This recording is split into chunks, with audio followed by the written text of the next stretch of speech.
Today, we are going to talk about towards a medical superintelligence. Is my video going to play? I don't know. Nope. Okay, that's fine. Towards a medical superintelligence, and we're going to talk about the implications of reasoning models. But before that, I want to take a step back and talk about something that is near and dear to Dr. Christian's heart. What is clinical reasoning? Like, what does it mean to make to make a medical decision? And here's the part where I'm going to throw it out to you guys. Well, what does clinical reasoning mean to you? I do know some people's names, so. Yeah. Dr. Duquette, what does clinical reasoning mean to you? Pass. Okay, Dr. Bunker.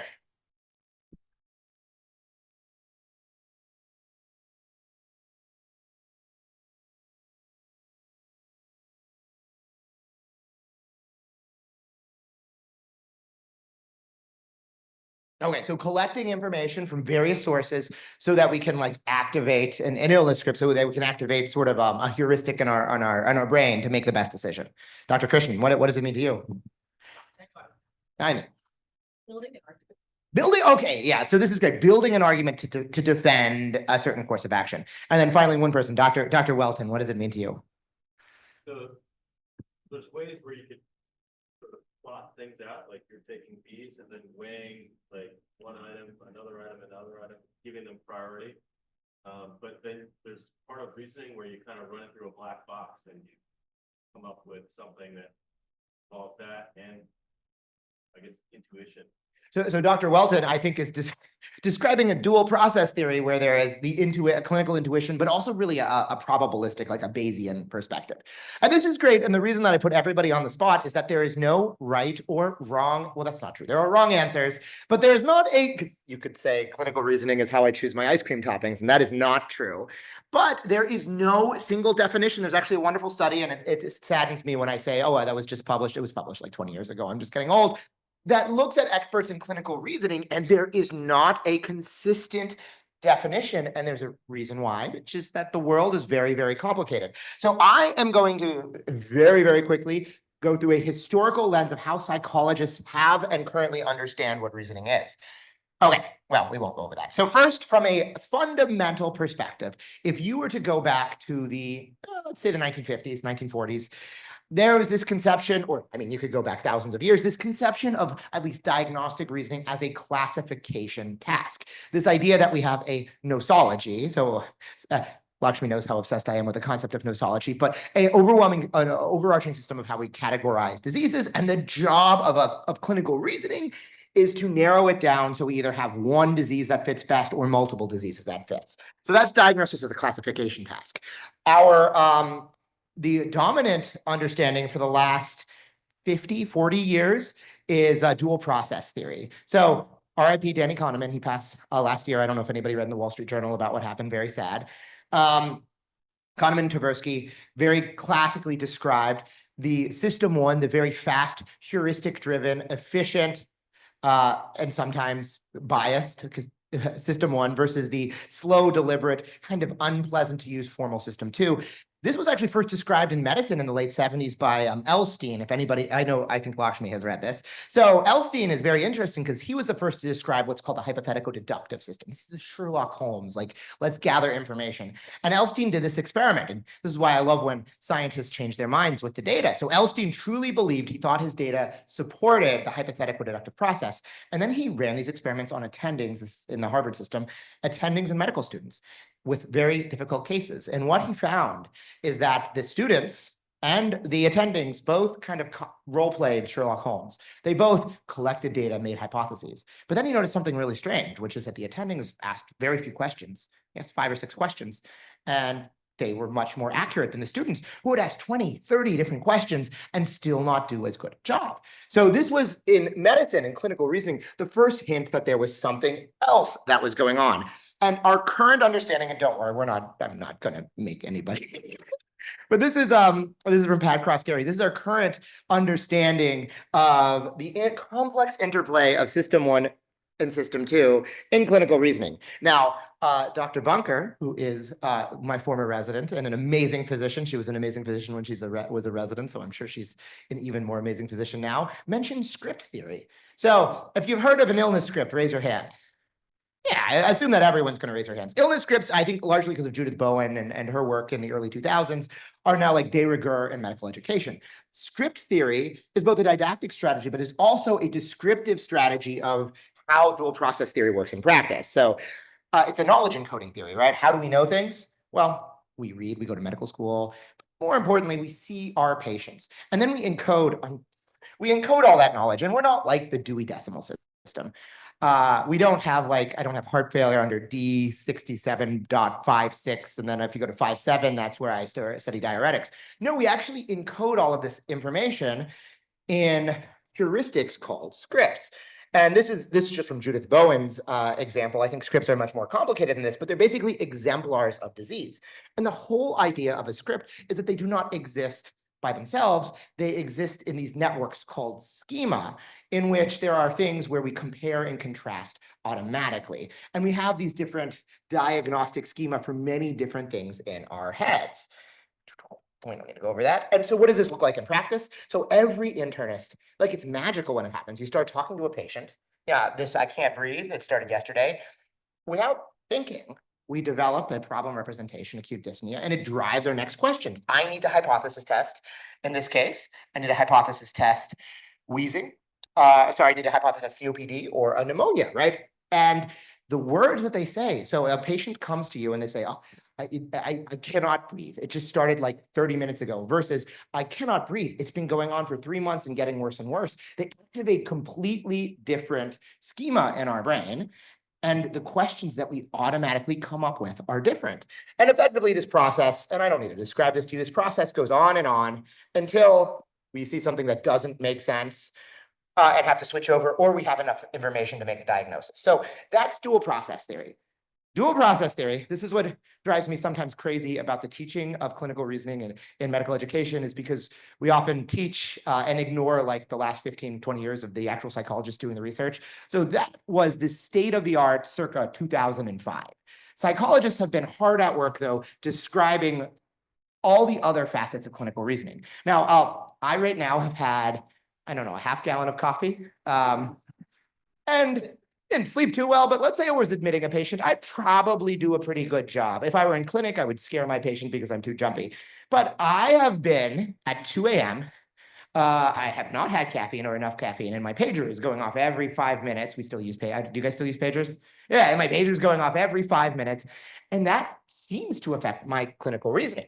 So one of the big things that we in psychology have been considering for about the last 10 years is the idea of ecological psychology, which is reasoning. This is controversial, right? Reasoning doesn't just happen in our brains, it happens in the world. And all those various inputs of the world affect us. So that's ecological psychology. And then there's situated cognition. We actually talked about this a little bit last night. This is situated cognition is the idea that, well, that reasoning is situated, but that there's context specificity to reasoning, which is, I don't want to say it's completely idiosyncratic. You can be really nihilistic with this and say there's no way to know, but I'll give an example for hospital medicine. You have a patient with a lung nodule that's picked up incidentally. Well, how do you manage that? What's the right thing to do? I think all of us could come up with 10 different reasonable things to do, but no one could say that's the right decision unless you know all the context. What are the patient's values? What is their ability to follow up? What is the risk of doing a procedure? What is your risk tolerance? What are the characteristics of the nodule? This is this idea of context specificity. And when you this is Steve Durning's work, if you really get into it, even simple diagnostic things have a lot of context specificity to it that can make it difficult to judge what the right decision is. And then finally, you can tell, so I should actually regenerate this with the new 01. 4.0, this is Dolly 3 because they all have creepy demon faces. But one of the, to me, most convincing and important types of reasoning is distributed cognition. So we talk about collective intelligence, well demonstrated. That's when people work together. They make better decisions. Okay, well, I guess that happens on teams. We do that.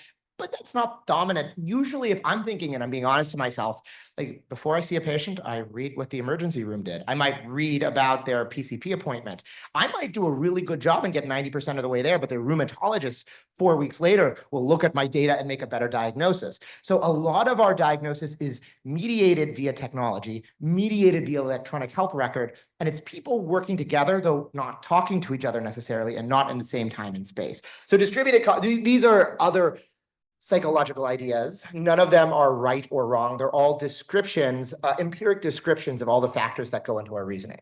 So I got into this. I think a lot of you did. We want to make ourselves think about, I mean, a lot of this is selfishness. You want to be a better doctor. You want to make better decisions. And then as an educator, one of the things that we do is we want to make our trainees get better. And I'm not even going to go over the data. I think all of us know there's a large burden of medical errors. Well, how do we make people better? Historically, there have been three categories, and you've probably encountered these. Who was taught about anchoring bias? Okay, great. Does teaching people about cognitive biases make them less likely to have cognitive biases? No.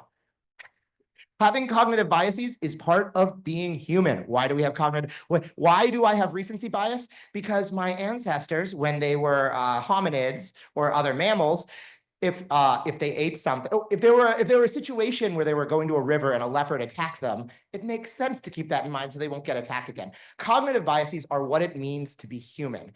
And there's empiric data on this. We can teach people about cognitive biases. They'll be more aware that they're having a cognitive bias after it happens, but they will not stop them from doing it in the first place.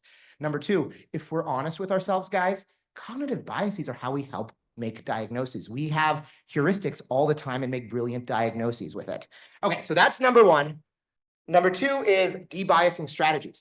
This is where the data is better. There's actually good data, experimental data, that if you spent 4 hours a week following up on all the patients that you saw, seeing how they did, reflecting on that, you would become a better doctor. You would better calibrate your diagnostic abilities. This has been experimentally shown. I think in the real world, implementations are a little harder, but even in the real world, what's the problem? Does anybody have 4 extra hours in your week to do this? No, there's not a single person. We do not have a health system that is built up to do this. So deliberate practice is actually a way that makes us better, but it is very hard to implement. So that brings us to number 3, artificial intelligence. Artificial intelligence is actually the oldest of these. I love this quote. Lakshmi knows this quote. This is from Bernard Shaw. Look at the year, 1918. So Bernard Shaw is reflecting on how we used to do all this type, how people in stores used to actually do ledgers by hand on a spreadsheet, which was a physical sheet. Now they have mechanical counting machines. And he says, in the clinics and hospitals of the near future, we may quite reasonably expect that the doctors will delegate all the preliminary work of diagnosis to machine operators as they now leave the taking of a temperature to the nurse, blah, blah, blah, blah, blah. The observation of the symptoms is extremely fallible, depending not only on the personal condition of the doctor, who has possibly been dragged to his case by night bill after an exhausting day. I think all of us feel that. But upon the replies of the patient to questions which are not always properly understood and for lack of the necessary verbal skill could not be properly answered if they were. From such sources of error, machinery is free. When Bernard Shaw published this in a book, he changed the word machine operator, right? The machine operator is a human. He changed it to robot because robot had been used in that Czech play like 2 years before. So 1918, already thinking about mechanizing diagnosis. And depending on how you define artificial intelligence, the first diagnostic artificial intelligence was made in 1946, which if you're keeping track is the year that electronic computers were invented. Historically, there's been a lot of enthusiasm about AI. Raj yesterday talked about all the boom and bust cycles, but like AI systems have had amazing impacts in, not internist one, AAP help, the Leeds abdominal pain score, was for acute abdomens. This is in the pre-CT era. That's why we don't use it anymore.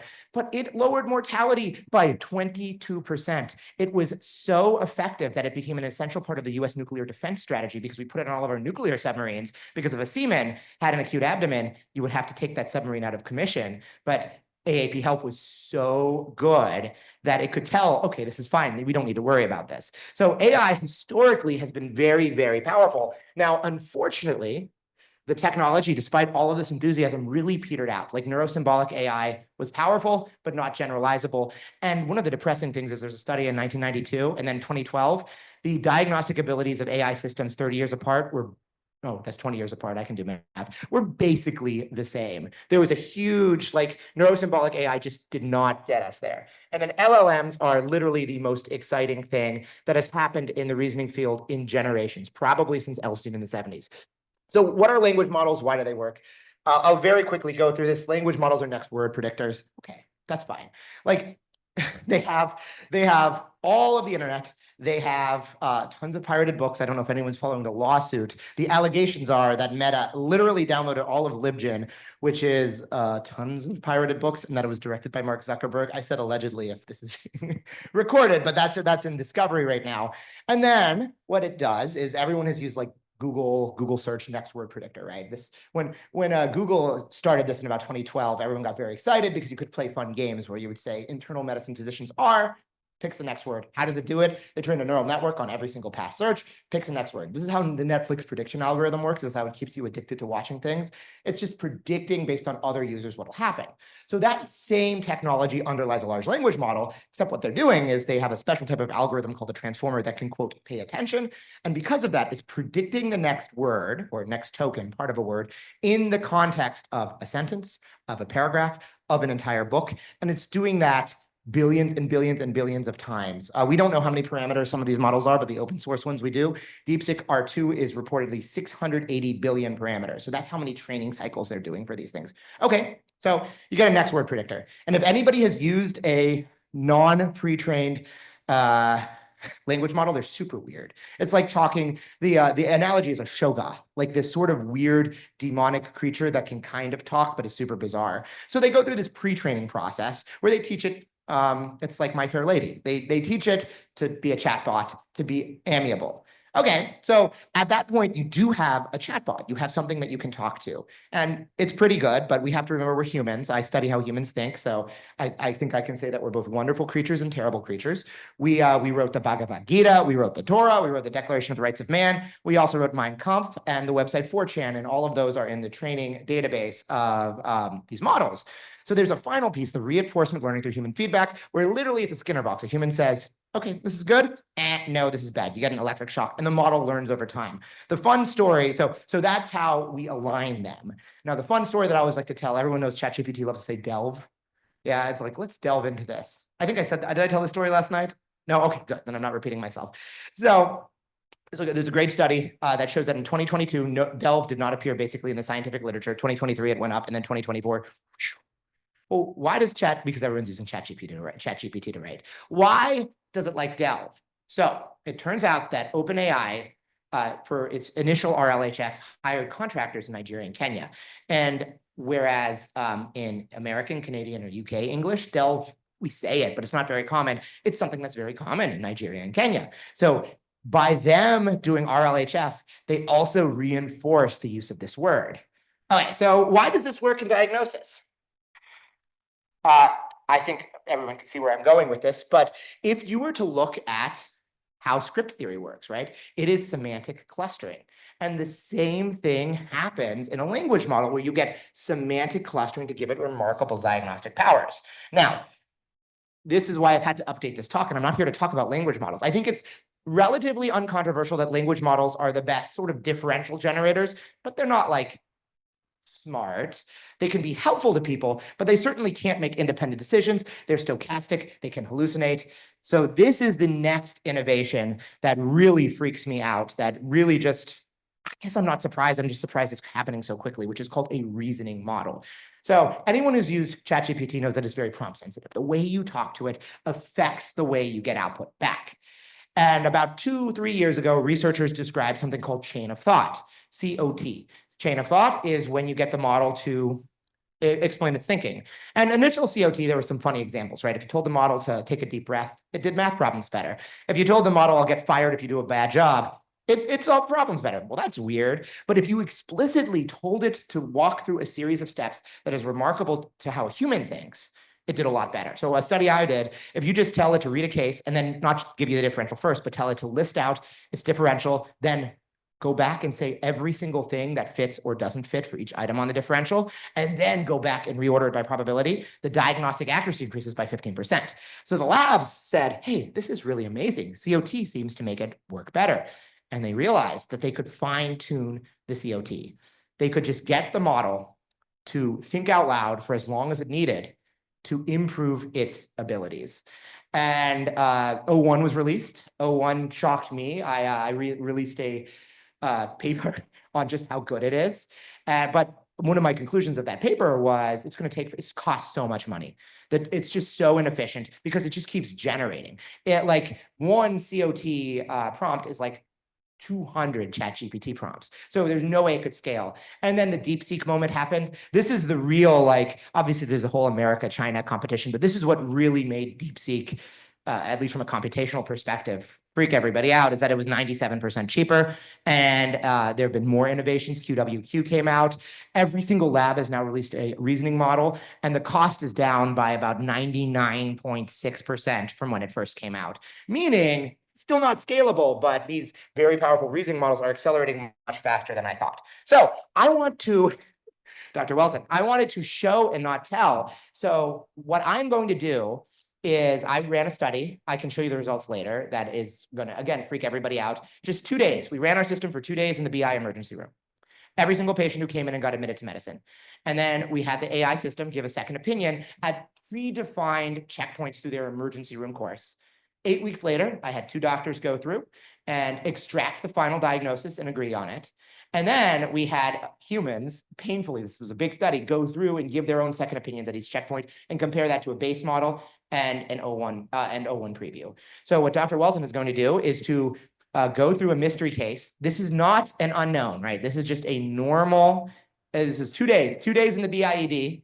A case that walked in. Last night, I went through all of the patients that were there, and I found one that was relevant to Dr. Welton's expertise. So are you ready? Yes.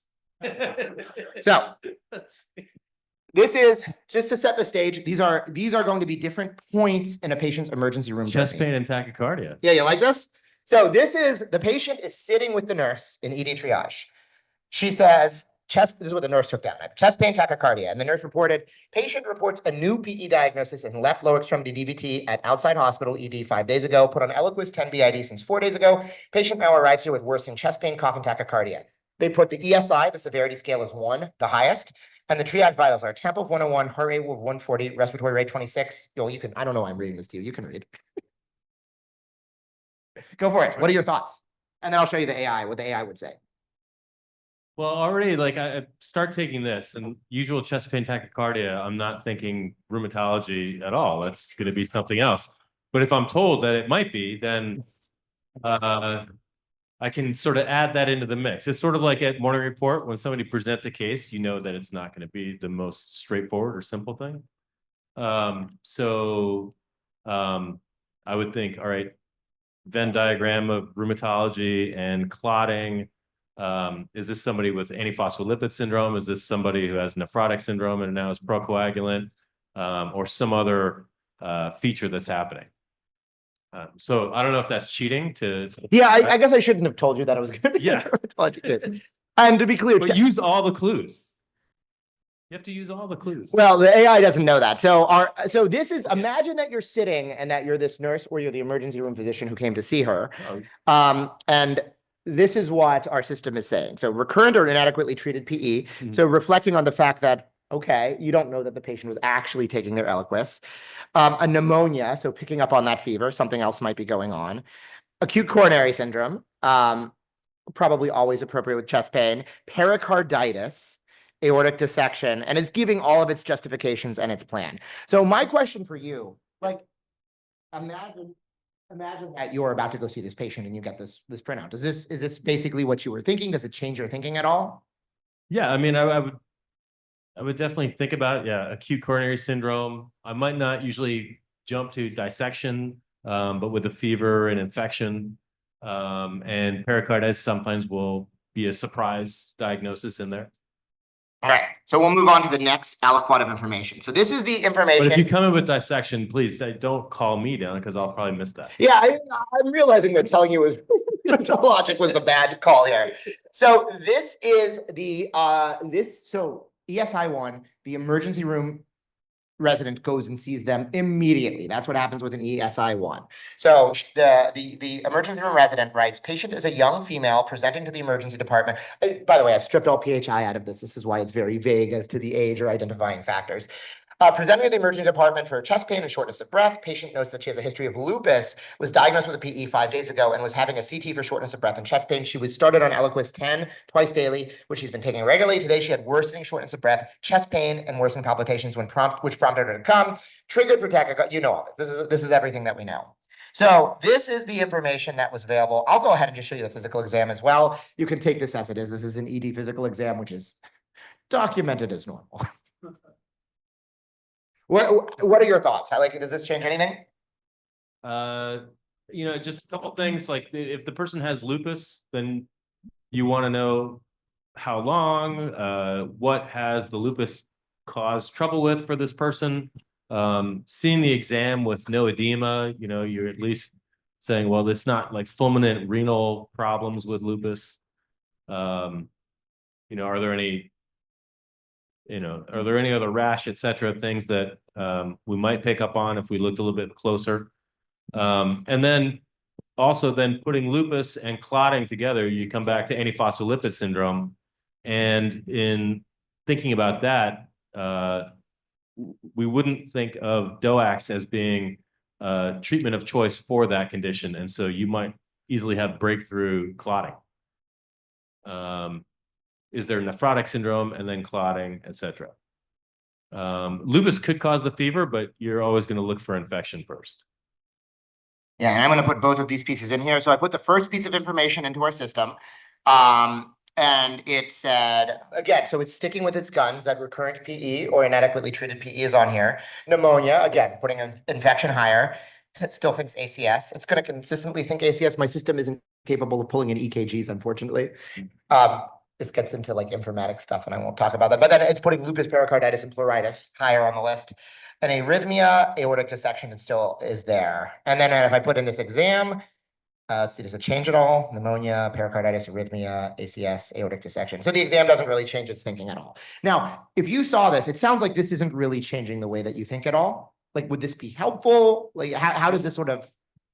I mean, so far, I guess because in the chain or the sequence of events, maybe, one of our hospitals has been called down to see this person, and then there was something that prompted them to call me. So I'm usually encountering this situation at a slightly different time point, but coming back to just this, like everybody is away on vacation and it's just. Yeah, and you're staffing the ED. Yeah, and I'm staffing the ED, like when you're taking the boards and like everyone in the hospital is away and you have to answer everything. These are all plausible. I just would include the other APLAS on there as well. Yeah, Sean is going to kill me for making him role play.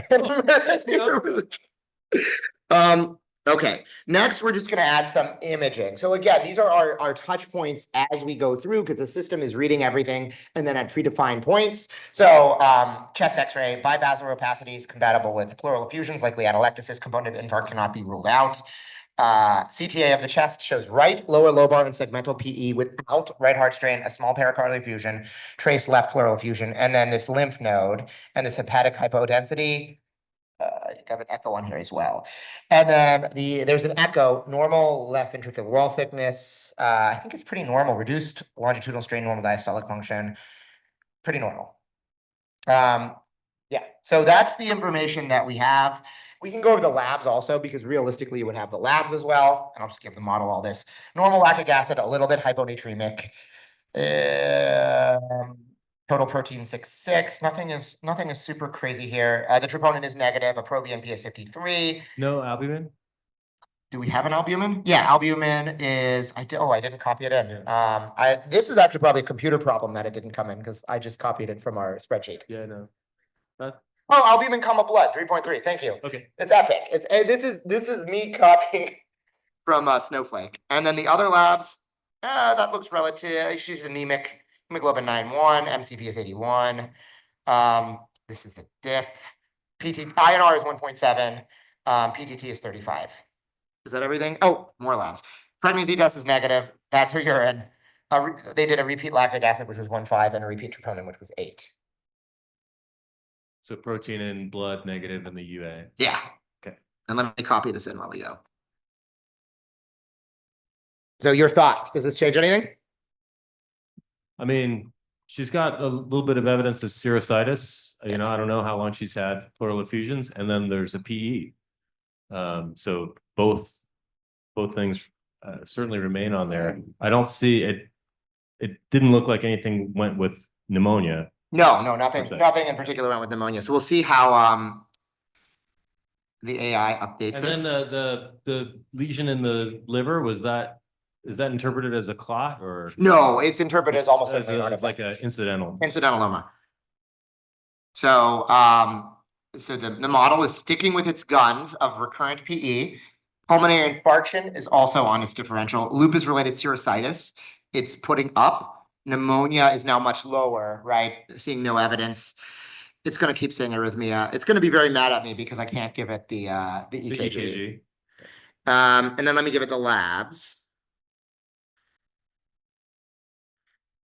That's something I need to fix, is to actually get the EKGs in. And just so everybody knows, like when we're feeding it this information in real life, it's not interpreting the images, it's just getting the reports because it's pulling from a data warehouse for Epic data. Okay, let's see what it does here.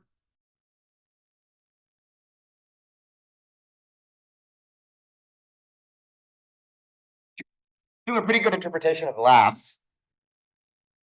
This calcium is probably normal given the lower albumin. Yeah. So essentially, so like PE at the top. PE at the top and saying essentially confirmed on imaging. Pulmonary infarction, it's, you know, it's getting much lower. It's really focusing on this fever, right? That the fever is a little unexplained. Lupus-related serositis is the same. Pneumonia is still very low. I think everything else is very low. Okay. That is, I probably don't need to give it everything else because what ended up happening is the medicine team came and took a pretty good history, and that this happened to the patient before when she had a lupus flare. So the ultimate, I'll just tell you what happened ultimately at the end of this is that the patient was having a lupus flare. Her outpatient rheumatologist had been adjusting her rheumatologic meds. I think, what was she on? Hydroxychloroquine, I think. It's on the next slide.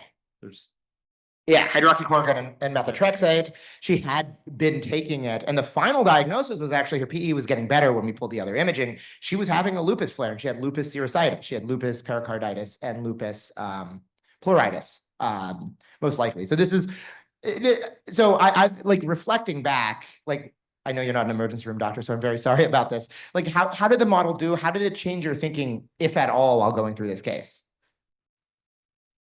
And I think it was really important to get the piece of information that the person had lupus, and it's certainly very important to get like what's been happening with that, and is this in any way like the mimetic part of it where she says this is just like what I had before when I had X, is really helpful. So having the patient sort of tell you that answer, which the medical didn't doctors have did before. ask. Yeah, we didn't know that, right? And I'll tell you, the reason that I pulled this one, when I looked at the data, one of the remarkable things at this case is that, as you can see, the AI model picked up from the very little data that pericarditis was on the differential, right? It at triage said you need to think about pericarditis. And then once it knew that the patient had lupus, it pushed that well up. It's still, I think, appropriately, like this is, diagnosis of the ED is very different than diagnosis for us, because in the ED, like the big decision they make is disposition. Like it's immediate stabilization and disposition. And I'm not suggesting that the emergency room handled this case wrong. Of course, you're going to treat it for the most severe things, which they did. But at least from a study standpoint, looking at this, one of the interesting things is that this is probably why I shouldn't have asked a rheumatologist, because you, but like from a perspective, it's thinking about the right diagnoses when no one else was in the emergency room on very little information. All right, well, thank you, Dr. Walton. Thank you for. Okay, I'll very quickly just go through a little bit of the evidence, and if you want, I can show you the preliminary results that my grad student sent me last night from this study, which are mind-blowing. So, you know, some of the early signs that LLMs had generalized reasoning abilities were on medical exams. I don't care about medical exams, but we're at the point that they're perfect. They get perfect scores on medical exams. You can see it says 96%. In a secondary analysis of the questions it got wrong, they were the questions themselves had more than one right answer. So probably it can get every single knowledge reasoning question that we throw at it. They are the best differential generators by far. So again, how much do we care about this? I mean, we care. If you go back, I see Raj is in the audience now. So if you go back to 1959, Ledley Lusted, the gold standard for a reasoning AI system is the ability to solve a New England Journal CPC. Well, why? I mean, they've been around for a long time, right? They've been around since 1898. The human baseline is in brown at the bottom.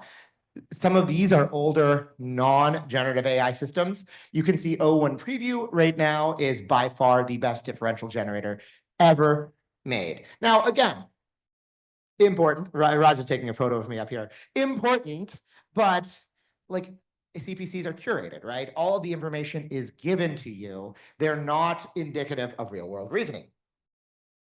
They also have emergent probabilistic reasoning that is superior to humans. You could actually see this with what we were doing with Dr.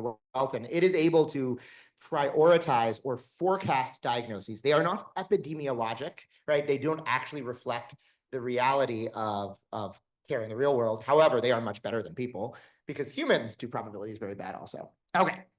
They are able to, these are just base LLMs. They're able to display reasoning. So these are cases from Healer. So real cases that come in real time, though they are very curated. And the display of reasoning is much better than attendings and residents. Similarly, they have no difference in efficiency. They get the diagnoses at the same time. They're accurate, and they do not miss the cannot miss diagnosis. So they're good at that relative safety at the cost of a much higher hallucination rate. So they did hallucinate. This is GPT-4 Turbo, so quite old, 12% versus 3% for humans, because of course we all know that humans have the ability to be confidently wrong as well. Now, what's happening with reasoning models? Look at these performance. So just to explain, that's O1 Preview up at the top. Okay, residents, higher number is better. Attendings, GPT-4o, O1. Effectively perfect. These are the cannot miss diagnoses. So things that are really important to consider. Again, resident, attending, actually the residents did a little bit better than the attendings. GPT-4, O1 Preview. Congratulations, residents. Now to the controversial things, right?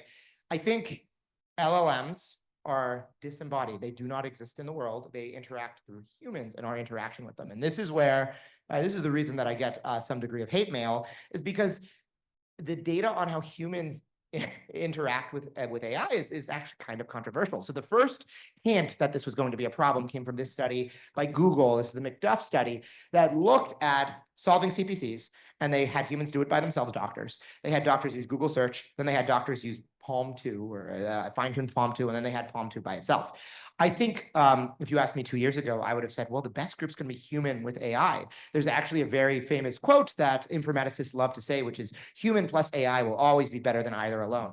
You don't need that chart's pretty clear. The humans brought down the AI. The AI by itself outperforms the humans. Okay, well, this is CPCs. Maybe we don't care about that much. So I ran 2 large randomized controlled trials.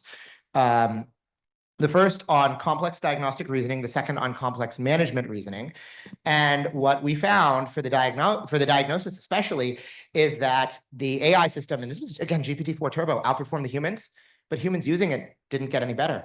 Humans didn't improve human performance at all. And again, maybe we didn't have the power, maybe there was little, but the AI system by itself was far better. And then, of course, we reran everything on O1. Look at that.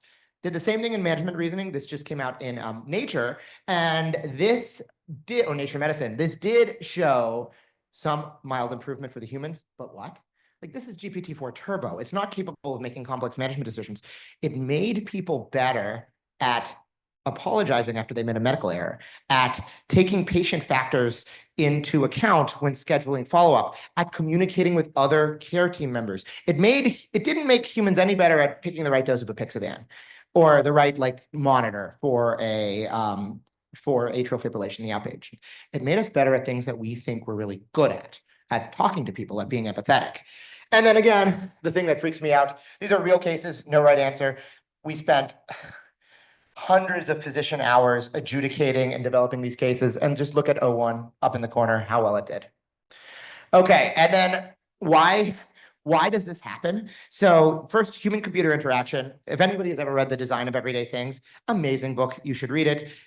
user experience and user-centered design is really important, but LLMs are weird because they actually reflect the cognitive biases that humans have. This is a Don Redelmeyer study that we published in New England Journal of Medicine AI, and it shows that AI systems have biases. They're trained on us, and they show a lot of our same cognitive biases. And we saw this in a secondary analysis of a randomized controlled trial. Like the AI, people like the AI when like it has a tendency to agree with them, and they like the AI when it agrees with them, and then they disregard it when it disagrees with them. The problem is they like it when they're wrong, and they can get the AI to agree with it. And when if the AI disagrees with them when they're wrong, they disregard it. So people are just very bad filters at how to understand this output. So that there's a lot of interest, and this is the common complaint. Oh, they're like, okay, Adam, well, these are all human collected data. Can AI itself collect data? And the answer appears to be yes. So this is where the conflict of interest, I'm on the AMI team at Google. So these are our studies. So, okay, conflict of interest, corporate chill, Adam. But AMI is a Google AI system. This is done with standardized patients, right? Patient actors in a blind Turing test. And effectively, it makes diagnoses by collected data better than humans for every single, equivalent or better to humans in every single diagnosis. We follow this up with management reasoning, right? Because the models have improved. We have reasoning models now. Even more dramatic effect. Like it's better at making actual management decisions over time. We're running clinical trials on this right now. And then we don't need to talk about that because we'll get to the implications for our field. I think this is where there'll be a big discussion. And if anyone wants to see my phone, I can show the state-of-the-art data that me and Raj in the back corner, who's on his laptop, we just found out last night, which is we're seeing that now with real clinical data, right? Data from our patients in the hospital. The AI models are able to make at least diagnostic decisions better than us when tested with the, I think, highest level of human adjudication that is possible, which is why this took so long.